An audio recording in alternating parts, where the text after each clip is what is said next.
जब से prime minister Modi तीसरी टर्म में आए हैं, मेरे विचार से इंडिया की फॉरेन पॉलिसी ने एक बहुत बड़ा गियर बदला है। प्राइम मिनिस्टर मोदी ने ज़ेलेंस्की के साथ बैठ के कि हम इस युद्ध में डायलॉग डिप्लोमेसी में मदद करने को तैयार हैं और हमारे पास कुछ कॉन्क्रीट बातें हैं जो मैं आपसे करूंगा बंद दरवाजे में।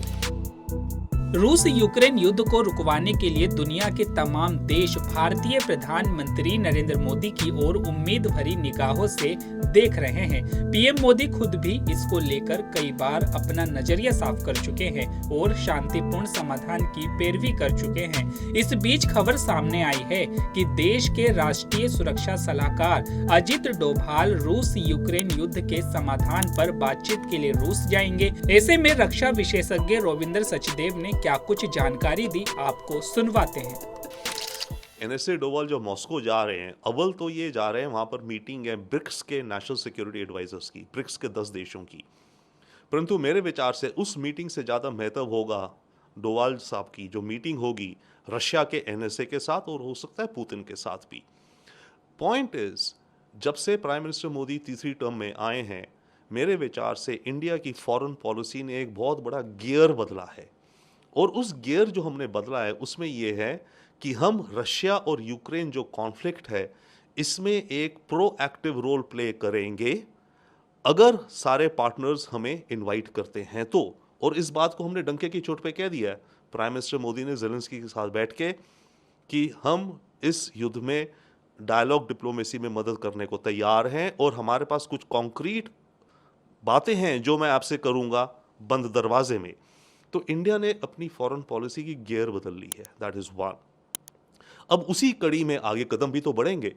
तो एनएसए डोभाल जो जा रहे हैं तो मॉस्को में तो हो सकता है, चांस है कि वो जो रशियन एनएसए से मिलें, उसे अवगत कराएं कि ज़ेलेंस्की से क्या बात हुई। अव्वल तो प्राइम मिनिस्टर मोदी ने पुतिन के फोन में ही बता दिया होगा, काफी बता दिया है, परंतु उन चीजों को लेकर डीपर डिस्कशन करना और हो सकता है पुतिन से भी भेंट हो। तो एक तो ये ऑब्जेक्टिव होगा, दिखता है डोभाल साहब की यात्रा का मॉस्को में रशिया यूक्रेन के मॉडल को टटोलना। दूसरा जो होगा दिखता है, क्योंकि वहाँ चाइना का एनएसए भी आया होगा, ये ब्रिक्स के देशों के एनएसए की मीटिंग है, तो चाइना के एनएसए से भी डोभाल साहब की मीटिंग हो सकती है।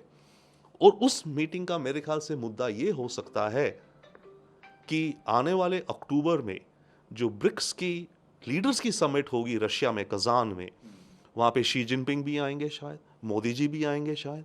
तो क्या वहाँ मोदी जी और शी जिनपिंग का एक सिट डाउन बायलैटरल मीटिंग हो सके, उसकी शायद डिस्कशन भी हो सकती है, होमवर्क भी हो सकता है। और अगर भारत को दिखे कि हाँ माहौल अनुकूल है कि एक बायलैटरल करा जाए शी जिनपिंग के साथ, तो उसकी तैयारी या उसको टटोलना वंस अगेन एनएसए डोभाल का मेरे ख्याल से एक ये दूसरा ऑब्जेक्टिव होगा।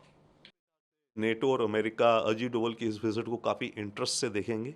वो देखेंगे कि इस विजिट से क्या स्टेटमेंट्स निकलती हैं। On the one hand America और नेटो कहने को तो खुश हैं कि हाँ भारत अब एक एक्टिव रोल प्ले करेगा इस कॉन्फ्लिक्ट को रुकवाने में, इस कॉन्फ्लिक्ट की सीज फायर में। परंतु बात यह है कि अमेरिका और नेटो तो चाहते हैं ये युद्ध रुके, परंतु उनकी शर्तों पे। और वो ये चाहते हैं कि भारत जाके पुतिन को बोले कि भाई तुम ये जो शर्तें हैं मान जाओ। पुतिन कभी तो नहीं मानेंगे, वो अपनी शर्तों पे इस जंग को रोकना चाहेंगे या दोनों देशों को आपस में कॉम्प्रोमाइज करना पड़ेगा। तो अव्वल अमेरिका और नेटो कुछ खुश भी हैं कि भारत एक एक्टिव रोल प्ले कर रहा है, जो वो चाहते थे बड़े लंबे समय से।